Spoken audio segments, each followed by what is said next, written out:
Olá, alunos e alunas do Humanas em Foco. Olha eu aqui de novo, invadindo o seu tablet, invadindo o seu celular, invadindo a sua casa, para que juntos possamos estudar para esses próximos vestibulares. É um enorme prazer estar aqui com vocês, para que possamos discutir mais um assunto novo, mais um assunto inédito na aula de hoje. Tá joia? E a nossa aula de hoje, vamos falar sobre um tema meio polêmico, um tema que vem ganhando grande destaque nos últimos vestibulares.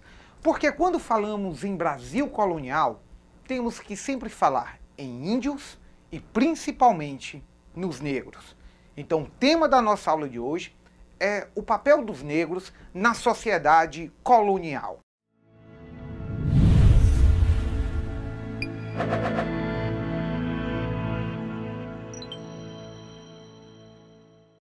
Vamos imaginar um pouquinho aqui do que já tinha ocorrido. Vamos imaginar que o Brasil já tinha conseguido começar o seu processo de colonização. As vilas estavam começando a ser construídas. O primeiro processo, o primeiro produto de fato da nossa colonização, a cana-de-açúcar, estava começando a trazer alguns lucros. Só que tinha um problema, não esqueça, meu caro aluno, que a mão de obra que começou a ser utilizada dentro da produção da cana era a mão de obra do índio. Lembrem que o índio, ele era um ser que não trabalhava pensando jamais em lucro. O índio, ele trabalhava só pensando em uma coisa. O que era? Ele trabalhava pensando em sua subsistência. Então vamos parar para analisar o seguinte. Quando a cana-de-açúcar foi implantada no nosso território, começaram a mudar a relação de trabalho. O índio que trabalhava pelo escambo começou a trabalhar como mão de obra escrava. Só que tínhamos um problema. Nem ele gostava de fazer aquele trabalho como escravo, de uma forma rotineira, de uma forma constante, forçada, e nem a Santa Igreja Católica gostava daquela exploração do índio. Não vamos pensar que ela não gostava, porque a igreja estava pensando no bem-estar do índio, não. Lembrem que a igreja não gostava porque era menos índios para poderem explorar. Então vamos pensar o seguinte. Barata, quer dizer que o índio ele trabalhava como mão de obra do escambo. Beleza. Aí do escambo, ele ficou de 1500 até 1530. Ótimo. Só que teve um problema. Quando trouxeram a cana-de-açúcar para cá, mudou a relação. O índio passou a ser mão de obra escrava. Lembrem que os jesuítas estavam aqui também vindo com o objetivo de catequizar os índios. Só que tinha um problema. Os índios estavam tendo aversão ao homem branco. Já estudamos isso, já falamos sobre isso, que os índios, durante o período do governo geral, começaram a formar uma resistência no recôncavo baiano. Inclusive falamos sobre José Anchieta e o Tratado de Paz de Iperói. Então observem que os índios não estavam gostando muito daquela presença do homem branco, não, o que dificultava o papel da igreja. A igreja começou a pressionar para que o índio não fosse escravizado. Só que, espera aí, se o índio não fosse escravizado, quem iria trabalhar no Brasil? Quem seria a mão de obra explorada? Esse era o grande problema. Porque o homem branco que vinha para cá, ele queria se sentir um homem da alta nobreza. Por mais que ele não fosse membro da alta nobreza, o homem branco, quando vinha para o Brasil, ele queria se sentir membro da alta nobreza. É simples.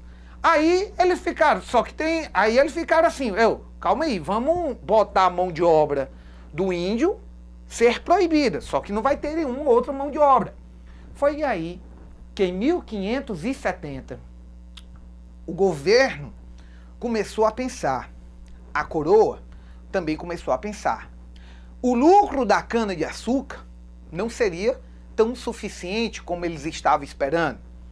Então, meu caro aluno, ele pensou assim, se o lucro da cana não vai ser tão suficiente, se a cana-de-açúcar não seria tão bom o suficiente para gerar um enorme lucro, a coroa precisava buscar lucro de outra forma. Qual seria essa outra forma? Simples. Eles introduziram aqui o tráfico de escravos negreiros, o tráfico negreiro. E é esse assunto que temos que chamar a atenção. Os primeiros negros foram trazidos para o Brasil a partir de 1570. Eles foram retirados lá da África. 2 grupos de negros vinham para o Brasil, os chamados bantus e os chamados sudaneses. Presta atenção aqui nesse mapa. Os bantus, eles viriam diretamente para essa região da Bahia, a região de Salvador. Já os sudaneses, eles seriam os negros que seriam disponibilizados em outras áreas, que seriam vendidos para outras áreas. 2 grupos de negros começaram a vir. Só que tinha um problema. O negro, quando ele vinha como mercadoria. E esse era o lado bom para a coroa, porque a coroa ganhava dinheiro nesse papel aqui do tráfico. Professor, como era que o negro vinha lá da África para o Brasil? Ele vinha a partir de embarcações que chamamos de navios negreiros, ou navios tumbeiros. Não vamos esquecer esse nome. Por quê, professor? Tumbeiro? Tumbeiro lembra tumba, justamente. Tumba, por causa da relação, da quantidade de mortes que existiam dentro desses navios. Imagina o seguinte, o negro, ele era capturado ou comercializado lá na África. O negro, ele era tirado da África. Para muitos negros, o nome da morte e o nome do mar eram o mesmo nome. Qual barata? Calunga. Calunga. Os negros, eles chamavam o mar e a morte pelo mesmo nome, Calunga, porque para eles a única vida possível era a vida dentro da África. Então imagina, você, meu caro aluno, você, minha cara aluna, imagina você estar morando dentro do seu território, com pessoas iguais a você, e que de repente você é vendida, você é capturada pelo outro grupo. Quando você é capturada pelo outro grupo, o outro grupo ele vai te botar como um prisioneiro. Só que tem um problema. Ou melhor, existe uma consequência. O homem branco, ele começou a chegar na África e começou a mostrar seus produtos a algumas tribos africanas. Lembrem que a África ela é dividida por várias tribos, possui vários dialetos. E aí eles começaram a mostrar para várias tribos. Essas tribos começaram a ficar viciadas em alguns produtos, como a cana e o tabaco. Começaram a ficar viciados naqueles produtos que eram até baratos. E aí eles tomem o vício, tomem a vontade de querer mais cana e mais fumo. Tem um problema. Os negros nem produzem essa cana e nem produzem o fumo. Uma pessoa viciada, ela é capaz de fazer muitas coisas. Ela pode fazer qualquer coisa, inclusive vender os seus próximos. Foi isso que aconteceu. Quando o negro ele não era capturado lá da África pelo homem branco, ele era comercializado entre o homem branco e os negros. Um dos filmes que mostra essa relação da produção de Hollywood é o famoso filme Amistad, que vai mostrar essa situação. Amistad ele vai mostrar o processo do tráfico negreiro. Um negro sendo arrancado da sua tribo e sendo comercializado, sendo trocado por outro produto pelo próprio negro. Eles não viam a questão da cor como uma questão de ser escravo ou não. A Santa Igreja Católica apoiava aquele processo de escravização. Mas para aí, vamos parar aqui. Professor, como é que a igreja apoiava o processo de escravização do negro se ela não apoiava o processo da escravização do índio? Primeiro, temos que ficar lembrando que a igreja não apoiava a escravização do índio, não era porque era boa, não. A igreja não apoiava o processo de escravização do índio porque a igreja queria catequizar o índio. Ela dizia que o índio era um ser que tinha alma, que poderia ser salvo. Já o negro, ele era um ser sem alma. Por isso que ele era negro. Então, um dos motivos que acabou fortalecendo essa relação foi o apoio da igreja. A igreja apoiava o processo do tráfico negreiro. Se ela apoiava, o índio seria intocável. Você tinha que arrumar uma mão de obra para substituir aqui no Brasil. E vejam também, o negro, ele já era escravizado pelos portugueses. Os portugueses já conheciam a cultura do negro.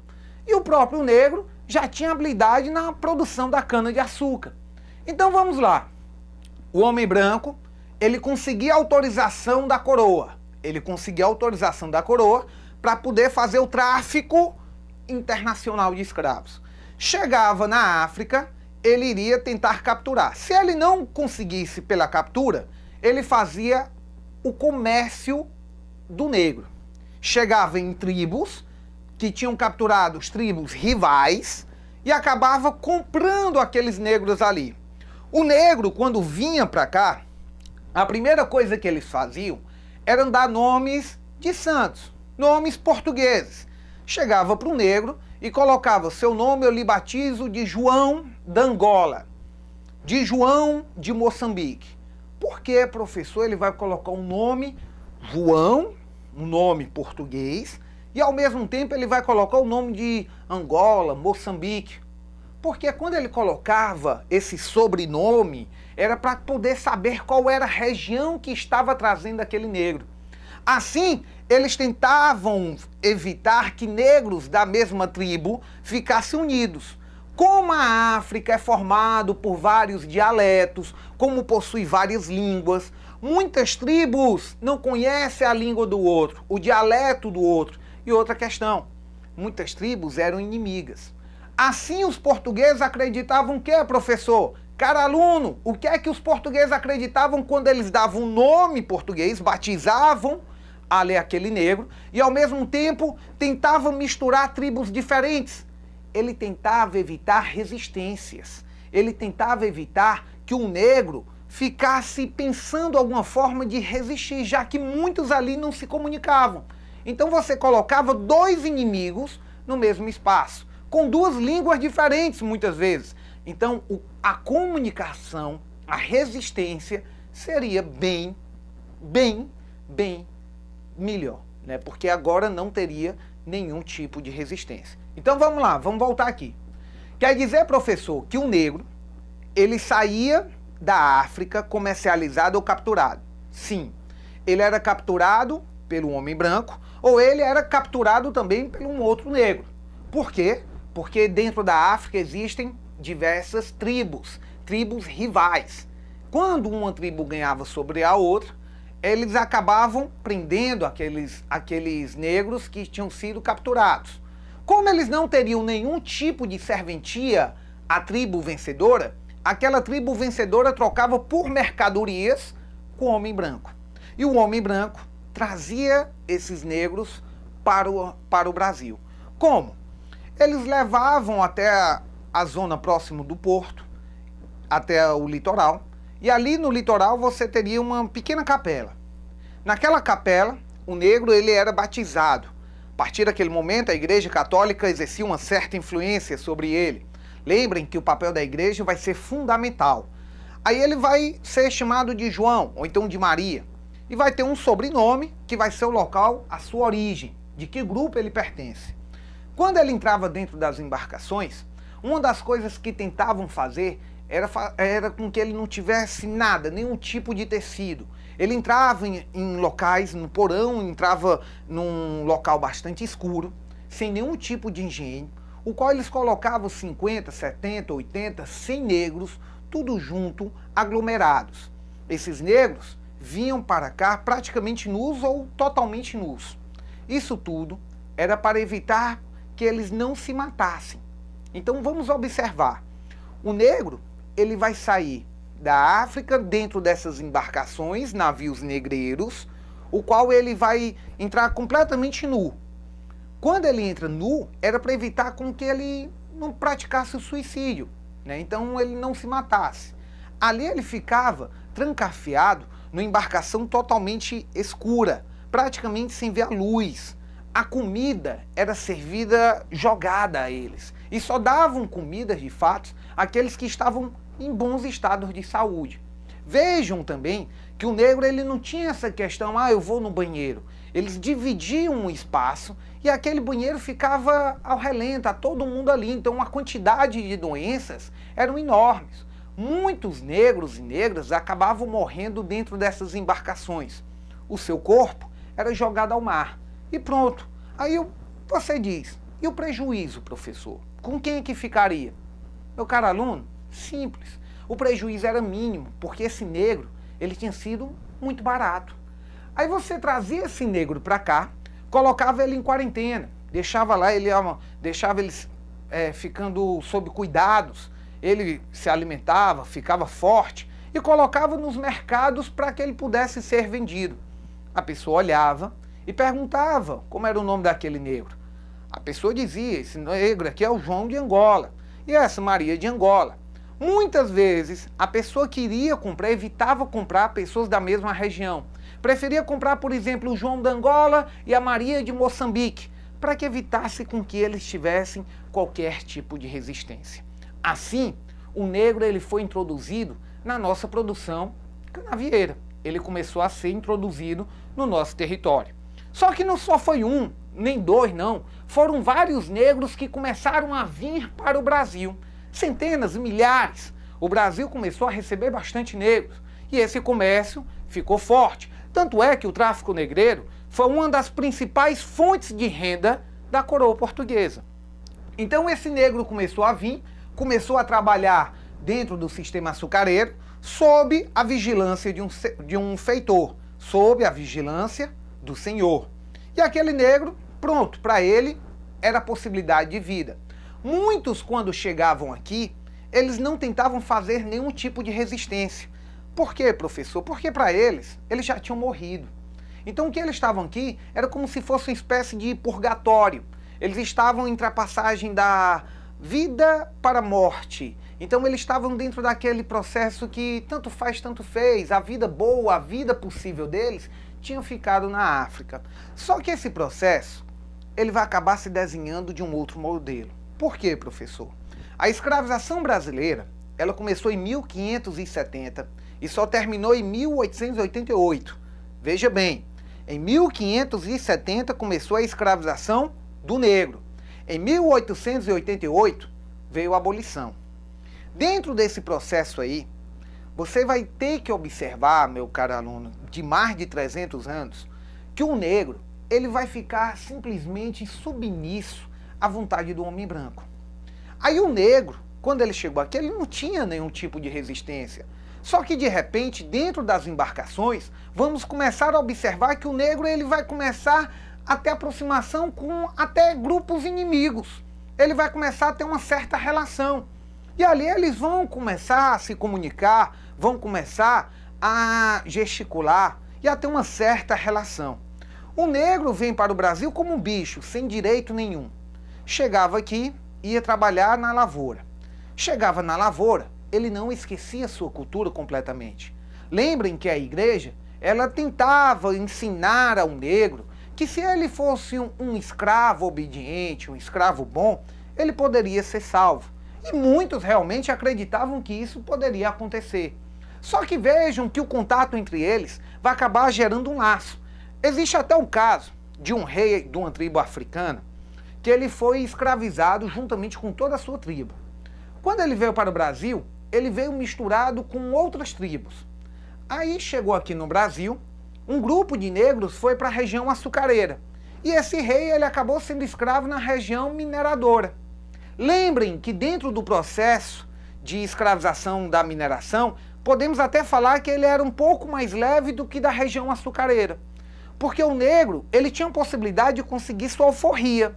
O negro, ele tinha a chance de conseguir a sua alforria, já que ele trabalhava um determinada quantidade de horário para o senhor, e a outra determinada quantidade de horário, ele ia trabalhar para ele, dentro da propriedade do senhor. Então isso aí era uma vantagem imensa. Esse rei lá da África, quando veio para o Brasil, ele simplesmente começou a tentar explorar aquele ouro. Encontrou bastante ouro e conseguiu comprar sua alforria. Só que teve um detalhe, meu caro aluno. Ele não só comprou a sua alforria, não. ele comprou a alforria de mais de 40 outros negros. Negros que tinham vindo com ele dentro dessa embarcação, de tribos diferentes. Quando ele comprou a alforria desses negros, ele alugou uma embarcação e acabou voltando para a África, onde a vida era possível. Então, se você notar, dentro dessa historinha, já temos uma diferença de negros e de escravização. Porque no Brasil, vamos ter a escravização da zona açucareira, a escravização do ouro, da mineração, e vamos ter até a escravização do café. Então você vai ter 3 ordens, 3 grupos, de fato, que vão fazer aquela escravização. A da cana, sem dúvida nenhuma, foi uma das piores. Por quê?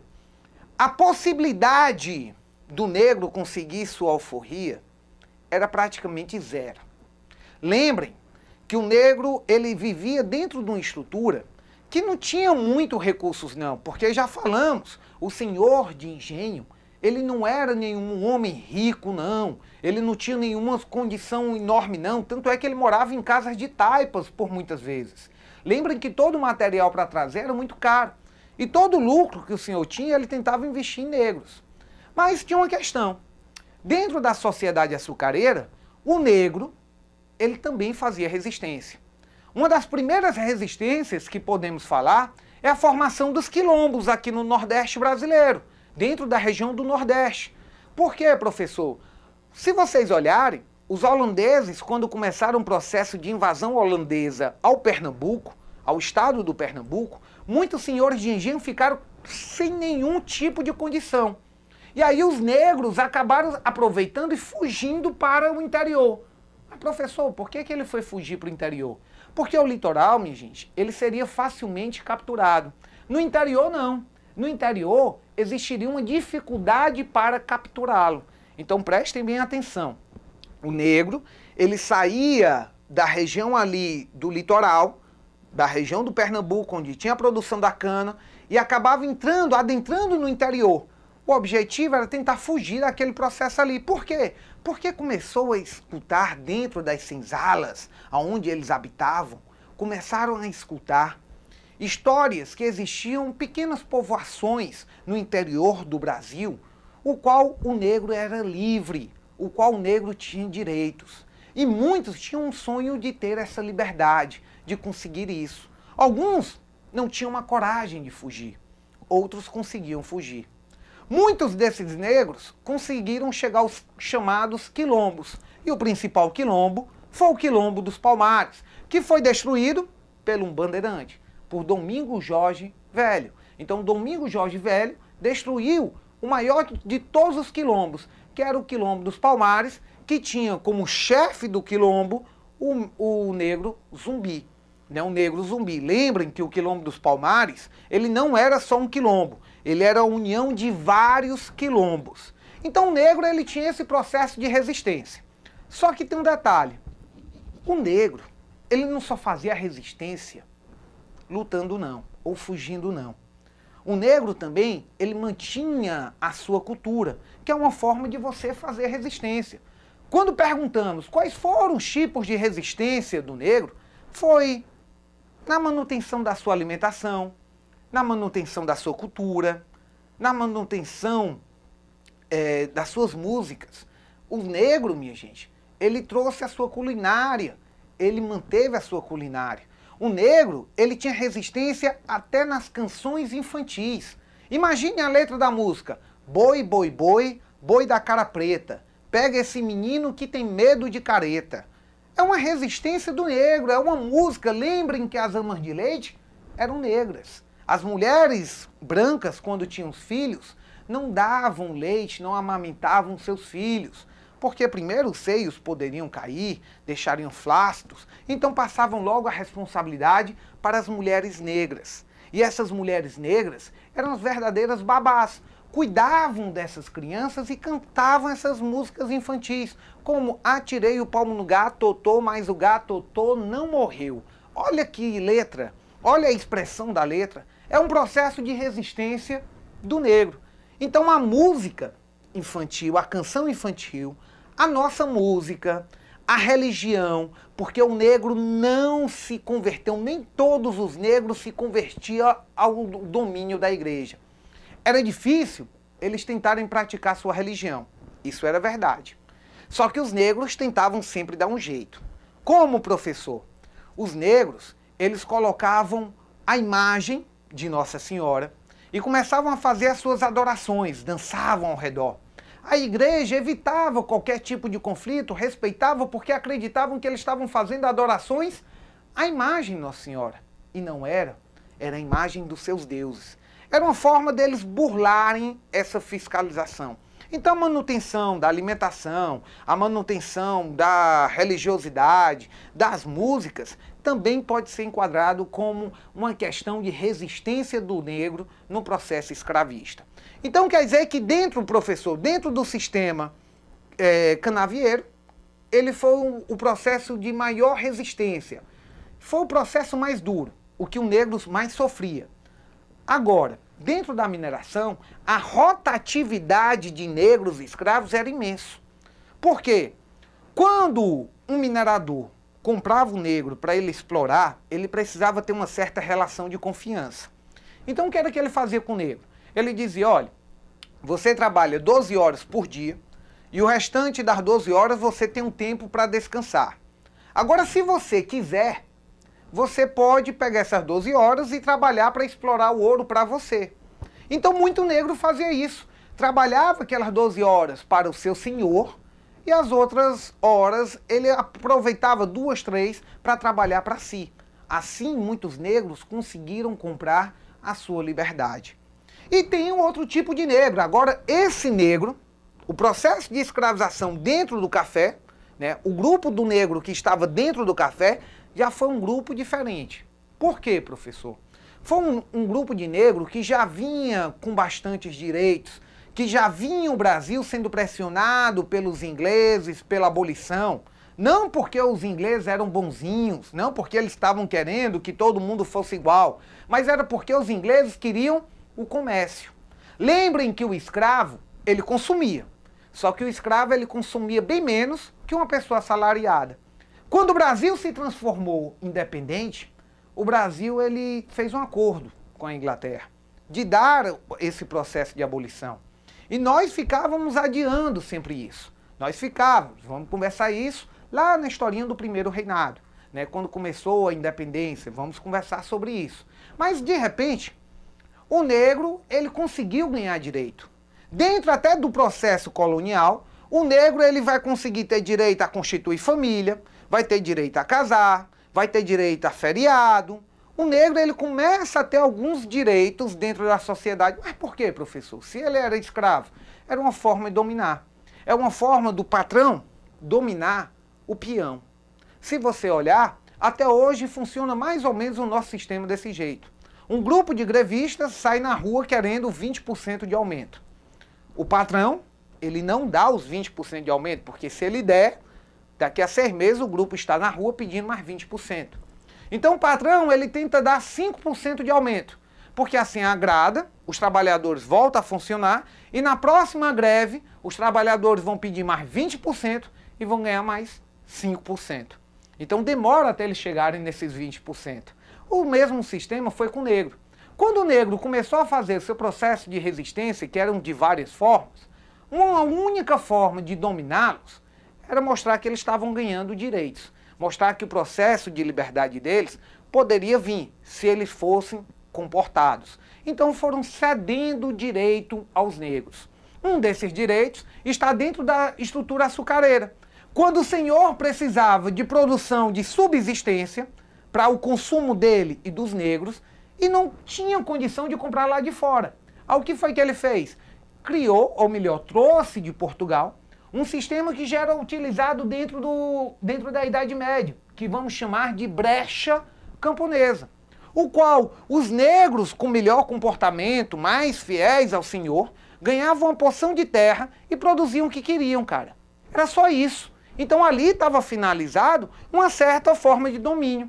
Com o passar do tempo, o negro vai adquirindo outros direitos. E é isso que a gente tem que ficar atento, que dentro do processo histórico, da história do Brasil, o negro ele vai ganhando um certo espaço, um espaço lento, mas ele vai conquistando esse espaço. Não vamos nem dizer ganhando, vamos dizer que ele está conquistando, ele foi conquistando esse espaço. 2 grupos de negros estavam aqui no nosso território. Esses negros passaram por diferentes processos de escravização, dependendo da área que eles fossem atuar. Lembrem que em 1845 veio a primeira lei internacional, a lei que proibiu o tráfico internacional de escravos, uma lei feita pelos ingleses, que era a Lei Bill-Arney. Mas mesmo assim, com essa proibição, o número de negros no Brasil aumentou. Parecia que quanto mais proibido, mais prazeroso ficava e aumentava a quantidade de negros aqui no Brasil. Aí, de repente, em 1850, o Brasil assinou a sua primeira lei abolicionista, chamamos de abolicionista. Mas presta atenção, ela não colocou em liberdade nenhum negro. Por quê, professor?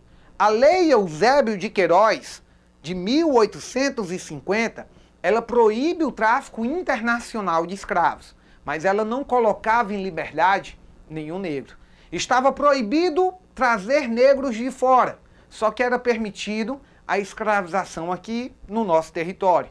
Quem vai tirar muito benefício sobre isso vai ser um cara chamado de Eusébio de Queiroz, que vai começar a fazer o escravo para reprodução, que vamos costumar falar de reprodução, que vamos falar sobre esse tema dentro do Segundo Reinado. Vamos explicar um pouquinho mais essa história. Mas vejam bem, outras leis foram aparecendo. A lei do ventre livre, que o negro nascia livre a partir daquele momento, estaria livre, porque o que dava a condição da pessoa ser escrava ou não era a condição da mãe. Lembrem que os senhores tinham muitas relações com suas negras. Então, quando aquele menino nascia, falávamos que ele era um bastardo.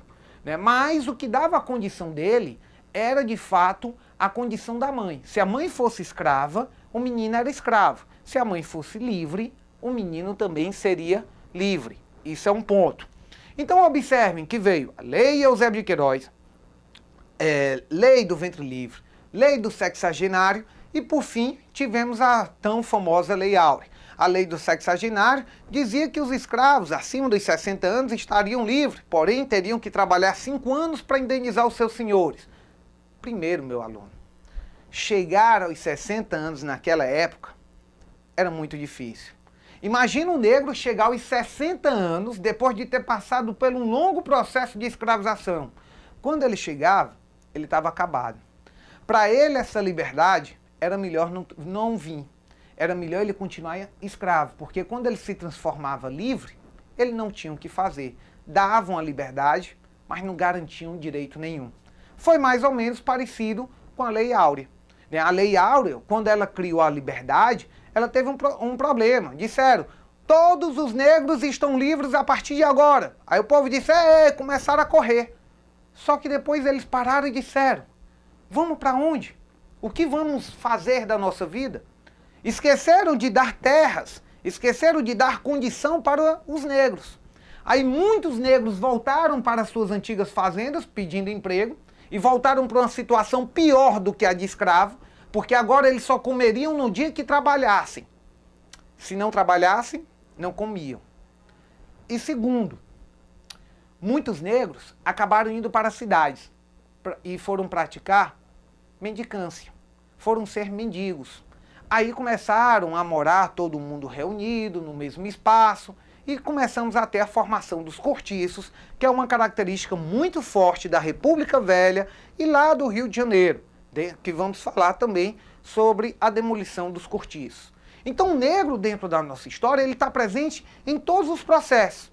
Dentro desses processos ele vai ganhando, vai conseguindo os seus direitos. Temos que observar que é muito errado falarmos que dentro do sistema colonial só existiam 2 grupos de pessoas. Ou você era senhor de engenho, ou você era escravo. É errado. Temos que lembrar que você tinha os senhores de engenho, que você tinha os homens livres, que poderiam ser negros livres, que poderiam ser homens pobres, que poderiam ser profissionais liberais, e você vai ter uma classe inferior, que chamamos de escravos. Esses escravos têm uma divisão social até dentro da sociedade deles, porque existem vários tipos de escravidão. Existe aquele escravo, que ele pode ser o escravo, simplesmente que falamos, o escravo da senzala, o escravo da mineração, existe o escravo que pode ser a dama de companhia, tem a escrava que é a escrava doméstica, tem o escravo que é o escravo feitor. Então existem vários grupos diferentes dentro do processo escravista. Agora, dentro do processo escravista, você tem que observar de que grupo pertencia de fato o escravo. Se o escravo ele trabalhava dentro da produção açucareira, a realidade dele era outra, era muito mais sofrida. Dentro da mineração, a realidade era outra, era sofrida, mas a possibilidade da sua liberdade era maior. E dentro do sistema cafeicultor. Então você vai ter esses três grupos aqui. Aí é bom que você também saiba qual é a parte em que cada parte ele se encontra. Se um negro ele se encontra dentro da estrutura açucareira, se ele é o escravo da senzala, se ele é o doméstico ou se ele é simplesmente o feitor.